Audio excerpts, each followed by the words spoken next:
ప్రహ్లాదుడిని రక్షించడానికి శ్రీ మహావిష్ణువు నరసింహస్వామి అవతారం ఎత్తి హిరణ్యకశిపుని అయితే సంహరిస్తారు కదా.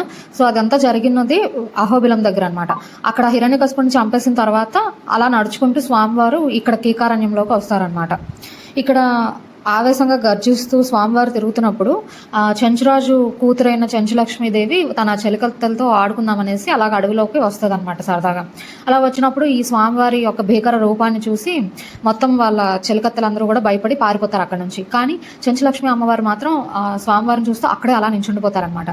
సో అప్పుడు ఆమె యొక్క ధైర్య సాహసాలని అలాగే ఆవిడ యొక్క అందచందాలకి స్వామి పరవశించిపోయి ఇంకా అమ్మవారిని వివాహం చేసుకోవడానికి అడుగుతారు వాళ్ళ నాన్నగారిని. ఒప్పుకున్నాక ఇంకా అమ్మవారిని వివాహం చేసుకుంటారనమాట.